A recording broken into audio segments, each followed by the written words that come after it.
warahmatullahi wabarakatuh. Sebelum lebih lanjut untuk mengetahui cara orang tua mendampingi anak penderita autisme, terlebih dahulu saya akan menjelaskan apa sih yang dinamakan autisme tersebut. Nah, anak autisme atau bisa dikenal sebagai autism spectrum disorder ini yaitu gangguan kompleks di mana gejalanya akan terlihat sebelum anak tersebut berusia 3 tahun. Autisme ini akan mempengaruhi interaksi sosial, komunikasi lisan maupun non-lisan, serta gangguan perilaku pada anak. Nah, anak dengan autisme ini memiliki masalah dalam mempergunakan bahasa, membentuk hubungan, dan salah menginterpretasikan kondisi lingkungan yang ada di sekitarnya. Nah, itu tadi pengertian dari autisme. Sekarang yuk langsung saja saya akan memberitahu cara orang tua mendampingi anak penderita autisme. Yuk langsung saja, cheers! Cara yang pertama untuk mendampingi anak penderita autisme yaitu pelajari lebih dalam. Pelajari lebih dalam apa yang dinamakan autisme tersebut. Karena itu sangatlah penting bagi orang tua untuk mengumpulkan atau mempelajari informasi tentang autisme. Karena gejala dan sifat autisme selalu berubah dari waktu ke waktu. Perubahan ini membuat penanganannya pun perlu disesuaikan dengan kebutuhan masing-masing penyandang autisme. Dan sebaiknya konsultasikan kepada dokter untuk merawat anak Anda. Cara yang kedua yaitu harus cermat dalam hal memilih terapi. Bentuk-bentuk terapi yang pada umumnya ditawarkan yaitu yang pertama terapi wicara. Karena sebagian besar anak yang menyandang autisme mengalami kesulitan berbicara. Ada yang bisa berbicara, tetapi tidak mampu berinteraksi atau berkomunikasi secara normal dengan orang lain. Nah, disinilah pentingnya terapi wicara. Yang kedua yaitu terapi okupasi. Apa sih yang dinamakan terapi okupasi ini? Nah, terapi ini biasanya digunakan untuk memperbaiki perkembangan motorik halus pada anak autis yang memang banyak mengalami keterlambatan.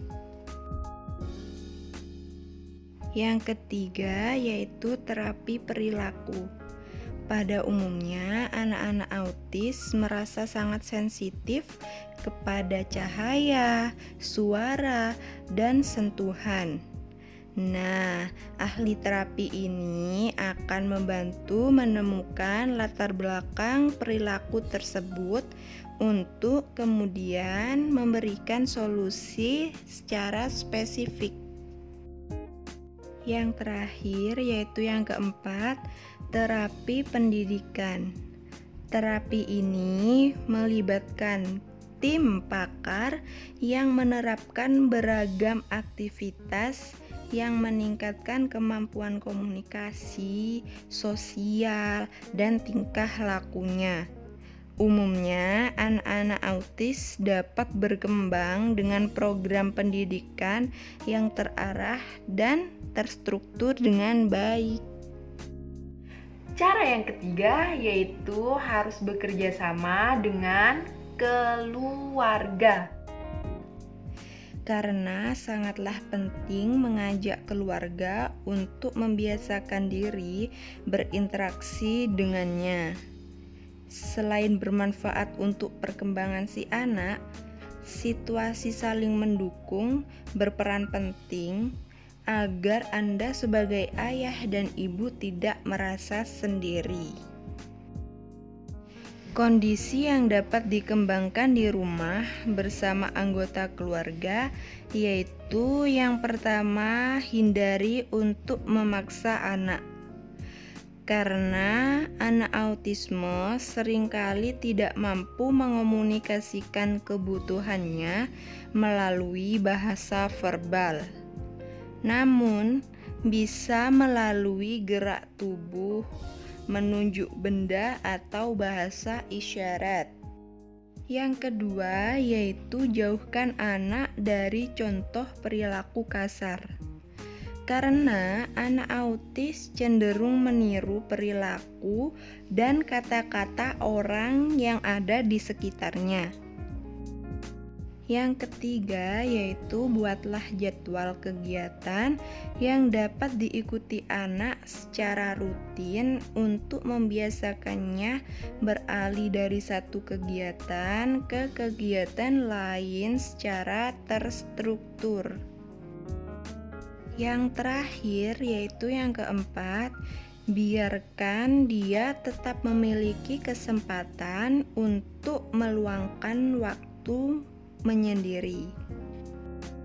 Dan cara yang keempat, kalian harus mencari dukungan. Karena merawat anak dengan autis membutuhkan banyak perhatian dan juga kesabaran, hampir tanpa jeda.